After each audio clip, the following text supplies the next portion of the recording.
του... Όχι, εδώ δεν είμαι. Είναι λάθος. Εδώ είναι Ο Στεριούδας, δεν είμαι εγώ εδώ. ο Απόλλων είναι εδώ. Όχι, ο Πάουκ είναι. Πάω και στο είπα, ναι. Ναι, δεν είμαι εγώ. Α, δεν είσαι εδώ. Δεν ξέρω αυτή τη φωτογραφία. Α, δεν είσαι εκεί,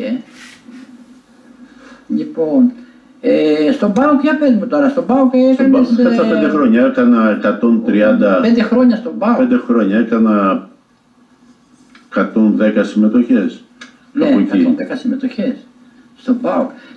Η Τούμπα γέμιζε πάντα, εκεί έζησες μεγάλες στιγμές, έτσι. Ναι, εκεί όταν πρωτοπήγα την πρώτη μέρα, όταν με πήγανε στο ξενοδοχείο να μείνω το βράδυ, είχα πει στον εαυτό μου, κοιτώντας τον καθρέφτη, το έχω πει πολλές φορές αυτό, ότι ή θα φύγω νύχτα, να με πάρει κανένας χαμπάρι για να φύγω για Αθήνα, ή θα γίνω ήρωας. Ναι. Και θα με αγαπήσει ο κόσμος. Σε είχε αγαπήσει ο κόσμος έγινε το δεύτερο. Στην Τούμπα. Ναι. Είχατε κερδίσει ντέρμπι, Παναθηναϊκό, καλά, μέσα στην Τούμπα δεν το συζητάμε. Όλες οι ομάδες που περνάγανε οι μεγάλες χάνανε. Χάνανε, έτσι. Μόνο η ΑΕΚ λίγο μας δυσκόλευε. Η ΑΕΚ. Τα χρόνια που παίξα εγώ. Κάποιο περιστατικό, αν θυμάσαι, με τον ΠΑΟΚ ή ωραίο ή κάπου άσχημο. Παναγιώτη μου, θα σου πω. Την πρώτη χρονιά που είμαι στον ΠΑΟΚ, τέταρτη, πέμπτη αγωνιστική, θυμάμαι ποια ήταν, παίζουμε το Ολυμπιακό στην Τούμπα. Ναι. Και τότε μας μάζευε ο διαιτητής στο κέντρο του γηπέδου και έλεγε αυτά που ήθελε να πει. Α. Και εκεί την ώρα πετάγεται ο Νίκος ο Βακούλας και λέει: «Κύριε, να φάμε 2 γκολ, να σηκωθούμε να φύγουμε». Δηλαδή αυτό που λέγανε ότι από το αεροδρόμιο χάνανε, ναι, ήτανε... το άκουσα και το είδα με τα μάτια μου. Συνέβαινε. Ναι. Επεισόδια είχαμε εκεί στα παιχνίδια στα τέρπη. Όχι, τότε δεν γινόντουσαν επεισόδια. Δεν είχαμε θέματα εκεί. Ναι. Κάτι άλλο θες να πεις, γιατί τελειώνει ο χρόνος. Ναι. Είμαι αυτή τη στιγμή... για τα Μελίσια, με την ομάδα των Μελισσίων να πούμε. Το ερασιτεχνικό ποδόσφαιρο, δυστυχώς, ο Γενικός Γραμματέας Αθλητισμού, γενικά οι κυβερνήσεις που έρχονται δεν το βοηθάνε. Στα Μελίσια υπάρχουν άνθρωποι που...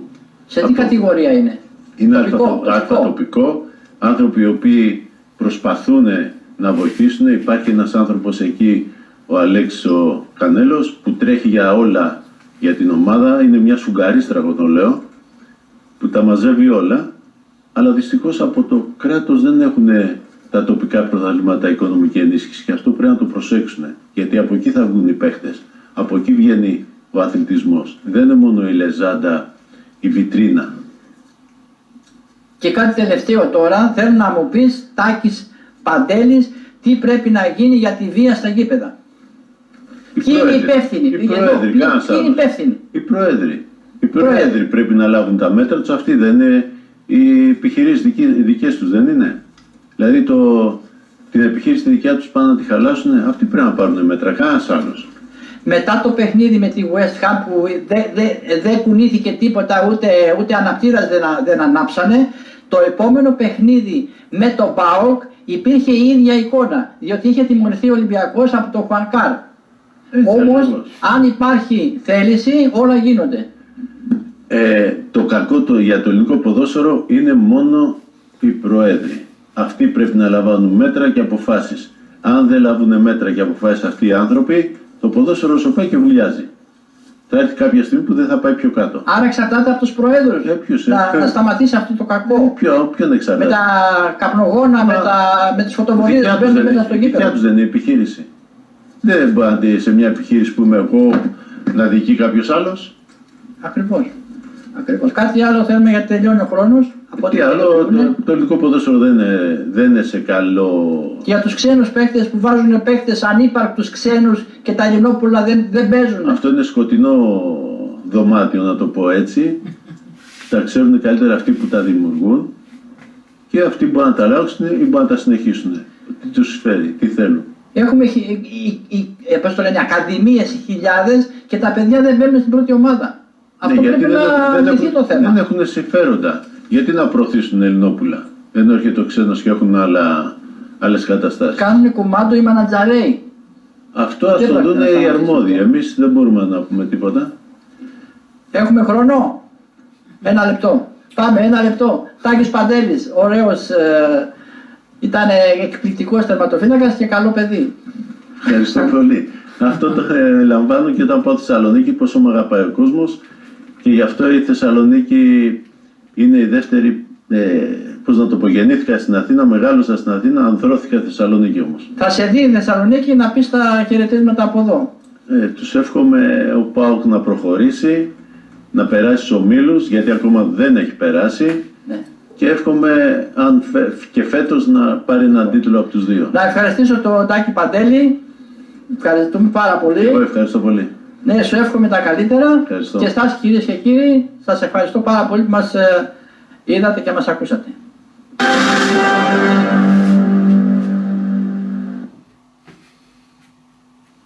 Και συνεχίζουμε την εκπομπή μας, αγαπητοί τηλεθεατές μας, με θέματα πολιτισμού, με την ενότητα καλλιτεχνικές συναντήσεις, όπου θα μας παρουσιάσει η Τριαντάφυλλη Μπουτεράκου. Καλλιτεχνικές συναντήσεις με την Τριαντάφυλλη Μπουτεράκου. Καλεσμένη η ηθοποιός Σάρα Τερζή, στην εκπομπή Ενημέρωση και άλλα, αυτή την Τετάρτη στις 11:30 το βράδυ στο High TV. Καλλιτεχνικές συναντήσεις λοιπόν εδώ στο High TV. Είμαστε πολύ χαρούμενοι από τα μηνύματα που λάβαμε από την πρώτη εκπομπή, από την πολιτιστική ατζέντα της εβδομάδας, οι προτάσεις μας τουλάχιστον για το πού μπορείτε να δείτε θέατρο και όχι μόνο, και σινεμά και μουσικές σκηνές, όλα εδώ, είμαστε εδώ για να προτείνουμε. Έχω τη χαρά σήμερα να έχω και καλεσμένη μου, τη Σάρα Τερζή, θα έρθει στην συνέχεια της εκπομπής, που πρωταγωνιστεί σε παραστάσεις που παρουσιάσαμε από την προηγούμενη εβδομάδα και θα παρουσιάσουμε και σήμερα. Ξεκινάμε με μια επιλογή κωμωδίας, μια μαύρη, κατάμαυρη κωμωδία όπως τη χαρακτηρίζουν οι ίδιοι οι δημιουργοί, του Χάρη Ρώμα, το Πυρούνι. Είναι σε σκηνοθεσία Δημήτρη Καρατζιά, στο θέατρο Volt, και αξίζει τον κόπο να γνωρίσουμε αυτές τις δύο οικογένειες, οι οποίες φέρουν όλα τα δεινά του νεοέλληνα, του νεόπλουτου. Μία γενιά της δεκαετίας του 80, της γενιάς του Πασόκ, της Ευημερίας, της Πατριαρχίας, του Κίτς, της Μίζας, της Λαμογιάς. Είναι λοιπόν μια οικογένεια που έχει αλυσίδα γραφείου κηδιών και οι γονείς ενδιαφέρονται να παντρέψουν την κόρη τους με τον πολύφερνο γαμπρό. Κάνουν λοιπόν πυρετώδεις προετοιμασίες μαζί με την οικιακή τους βοηθό και περιμένουν τον μέλλοντα γαμπρό που θα εμφανιστεί μαζί με τον πατέρα του που είναι πρόξενος. Θαμπομένοι από την κοινωνική θέση, το στάτους και την οικονομική κατάσταση των συμπεθέρων, ενδιαφέρονται μόνο να καλοπαντρέψουν την μοναχοκόρη τους. Το Πυρούνι λοιπόν του Χάρη Ρώμα, που μέσα σε μια βραδιά που εξελίσσεται όλο το έργο, η οποία βραδιά καταλήγει σε εφιάλτη, με εφαλτήριο το χιούμορ αποκαλύπτονται σταδιακά μια σειρά από μυστικά και ψέματα, τα οποία θα οδηγήσουν την κορύφωση της πλοκής μέχρι το απροσδόκητο φινάλε. Συγγραφέας Χάρης Ρώμας, όπως είπαμε, σκηνοθεσία Δημήτρης Καρατζιάς και παίζουν ηθοποιοί Μαρίζα Μανατάκη, Γιάννης Οικονομίδης, Φανή Παλιούρα, Χριστίνα Σαμπανίκου, Τάσος Τζιβίσκος και ο Δημήτρης Φραγκιόγλου. Κάθε Δευτέρα και Τρίτη στις 9 και 4 στον πολυχώρο Volt. Τις προτιμάμε τις κωμωδίες εδώ πέρα στις καλλιτεχνικές συναντήσεις, αλλά όταν υπάρχουν δυνατές παραστάσεις στην πόλη που αξίζει να δούμε, όπως κλασικά έργα του Τένεσι Ουίλιαμς, το Ξαφνικά πέρσι το καλοκαίρι, που ανέβηκε αυτή την εβδομάδα στο Θέατρο Ακάδημος και είναι μια προσέγγιση εν έτη 2023 ενός έργου που γράφτηκε το 1960, το 58 για την ακρίβεια. Είναι αυτό το ενιγματικό και αυτοψυχαναλυτικό έργο του μεγάλου Αμερικανού συγγραφέα, του Τένεσι Ουίλιαμς, που έγινε και κινηματογραφική ταινία, με πρωταγωνιστή στην Κάθριν Χέιμπορ, την Ελίζαμπεθ Τέιλορ και τον Μοντγκόμερι Κλιφ. Η Ελίζαμπεθ Τέιλορ βραβεύτηκε με Χρυσή Σφαίρα και ήταν υποψήφια για πρώτο γυναικείο ρόλο, όπως και η Κάθριν Χέιμπορ.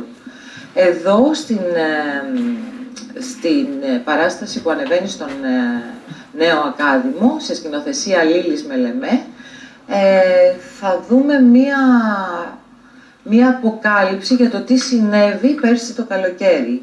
Δηλαδή η πλούσια και αυταρχική κυρία Βέναμπλ είναι παθολογικά, αγαπάει παθολογικά το γιο της Σεμπάστιν και κάθε καλοκαίρι κάνουν μαζί διακοπές. Εδώ βλέπουμε τη Φλαρέτη Κομνηνού στον ομώνυμο ρόλο της κυρίας Βέναμπλ. Όμως, εκείνο το μοιραίο καλοκαίρι, ο Σεμπάστιαν δεν πήγε με τη μητέρα του, που μονοπολούσε αυτό το ρόλο της παρέας του, και πεθαίνει και πήγε η ξαδέρφη του. Και εκείνο το μοιραίο καλοκαίρι πεθαίνει υπό μυστηριώδεις συνθήκες. Ό,τι και να προσπαθεί η μητέρα του για να αποκρύψει τα πραγματικά αίτια του μυστηριώδους αυτού θανάτου, δυστυχώς δεν γίνονται δεκτά από τον γιατρό που με ψυχραιμία και σύνεση περιμένει την ξαδέρφη του Σεμπάστιαν για να ξεδιπλώσει την πραγματικότητα όπως συνέβη. Τι συνέβη λοιπόν στην πραγματικότητα, ποιο μυστικό κρυβόταν πίσω από το θάνατο του Σεμπάστιαν που έπρεπε να παραμείνει κρυφό. Οι ηθοποιοί, εκτός από τη Φιλαρέτη Κομνηνού, είναι η Αναστασία Παντούση, ο Δημήτρης Τσίκλης, Λίλη Μελεμέ και Πάρης Λεόντιος. Στο Νέο Ακάδημο, Δευτέρα, Τρίτη, Παρασκευή, Σάββατο και Κυριακή. Και κλείνουμε με μία παράσταση, στην οποία συμμετέχει και η Σάρα Τερζή, που είναι καλεσμένη μας και θα είναι εδώ μαζί μας. Είναι η Γέρμα του Φεντερίκο Γκαρθία Λόρκα. Σε αυτή την παράσταση που έχει κάνει διασκευή και προσαρμογή ο Κώστας Παπαπέτρου, η ιστορία της Γέρμας από την Ισπανία μεταφέρεται σε ένα κρητικό χωριό της Μάνης. Αλλά ουσιαστικά είναι οι κοινές αξίες και τα κοινά βιώματα που είχαν οι γυναίκες και στην έρημη στην Ισπανία. Η μόνο και μόνο η λέξη γέρμα, που σημαίνει άκληρη, άγονη, το ίδιο βασίλεμα της ζωής, το τέλος, από το όνομα και μόνο η τραγικότητα της κεντρικής ηρωίδας ξετυλίγεται σε μια σκληρή πατριαρχική κοινωνία που δεν δέχεται μια αστήρα γυναίκα, η οποία φτάνει να κάνει την αυτοκαταστροφική επανάστασή της και να δολοφονήσει τον ίδιο τον άντρα της, μαζί και όλα όσα πρεσβεύει αυτός, που είναι η πατριαρχία, η υποτίμηση των γυναικών, είναι η υποταγή των γυναικών στα πρότυπα της εποχής, και όλο αυτό το παρουσιάζει από το 1934 ο Λόρκα, που γράφτηκε η Γέρμα, και δυστυχώς θυμίζει και αρκετές περιπτώσεις στη σημερινή εποχή. Είναι διαχρονικό και επίκαιρο το έργο. Η σκηνοθεσία είναι του Βασίλη Πλατάκη, παίζεται στο θέατρο Μικρό Broadway, αίθουσα Μάνος Κατράκης. Η διασκευή και η προσαρμογή είναι του Κώστα Παπαπέτρου, όπως είπαμε, και οι ηθοποιοί είναι Γέρμα Γεωργία Σιακαβάρα, η Τέτα Καμπουρέλη, Χρήστος Γεωργίου, Γιάννης Κωστάρας, Σάρα Τερζή και Κωνσταντίνα Στεφανίδου. Κάθε Τετάρτη στις 9 στο Μικρό Broadway, αίθουσα Μάνος Κατράκης. Έχω τη χαρά και την τιμή να είναι μαζί μας η Σάρα Τερζή, που συμμετέχει στη Γέρμα. Καλησπέρα, Σάρα. Καλησπέρα, Τριαντάφυλλη. Χαιρόμαστε πάρα πολύ. Είσαι η πρώτη καλεσμένη στις καλλιτεχνικές συναντήσεις. Χαίρομαι και εγώ που είμαι κοντά σας και ευχαριστώ πάρα πολύ για την πρόσκληση.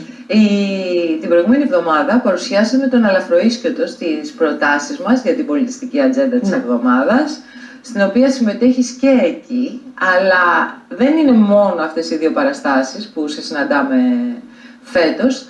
Θα ήθελα να μου ξεκινήσεις από την παράσταση που εσύ ξεχωρίζεις, η οποία παίζεται από πέρσι, από ό,τι ξέρω, με τρομερή επιτυχία, κάνετε συνέχεια sold out.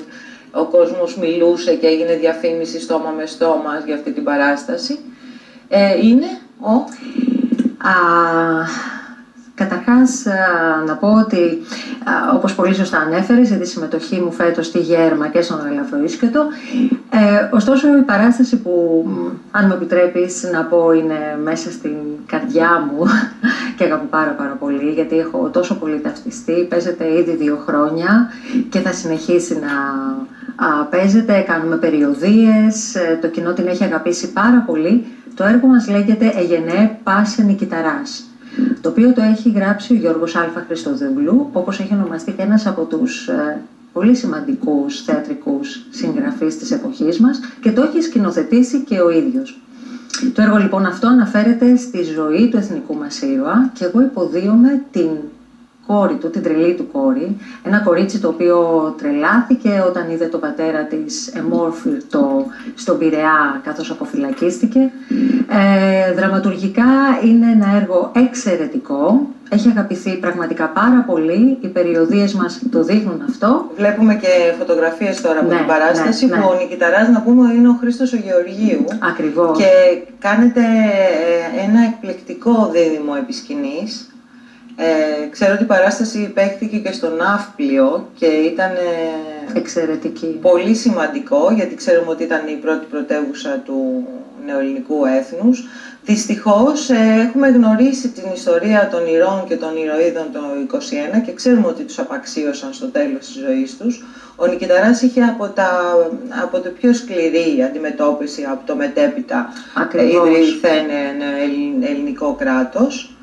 Και νομίζω ότι είναι συγκλονιστικό γιατί εκτός από την αναμέτρησή σου σε ένα ρόλο πολύ απαιτητικό, ταυτόχρονα είναι και ένα μάθημα ιστορίας για τους θεατές, χωρίς να γίνεται διδακτική η παράσταση. Ακριβώς, και γι' αυτό αποτελεί έναν πόλο έλξης αυτό το έργο από διάφορα κοινωνικά στρώματα, μορφωτικά, απευθύνεται σε όλες τις ηλικίες.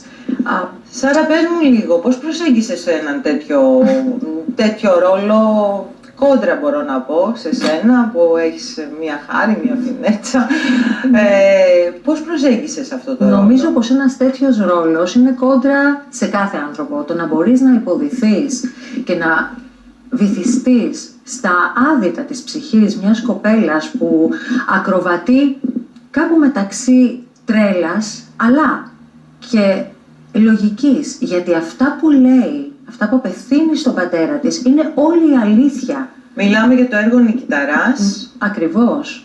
Το οποίο μπορείτε να ακολουθήσετε τα social για να βρείτε, γιατί είναι σε περιοδία. Ανακοινώνεις και στα δικά σου social, φαντάζομαι, που παίζετε κάθε φορά. Πώς είναι το Facebook? Σάρα Τερζή. Σάρα με λατινικούς χαρακτήρες H. Ωραία. Στο τέλος, Σάρα με H. Τερζή. Ο Νικηταράς, Εγενέ Πάσε, με τη Σάρα Τερζή και τον Χρήστο Γεωργίου, τον Χρήστο Γεωργίου και τη Σάρα Τερζή. Συνεργάζεστε με τον Χρήστο Γεωργίου. Ναι, έχετε συμπέσει και στον Αλαφροίσκοτο που παρουσιάσαμε την προηγούμενη εβδομάδα. Βεβαίως, και στη Γέρμα. Και στη Γέρμα. Είμαστε θεατρικό ζευγάρι πλέον με τον Χρήστο Γεωργίου. Έχουμε δουλέψει πάρα πολύ όμορφα μαζί. Η αρχή έγινε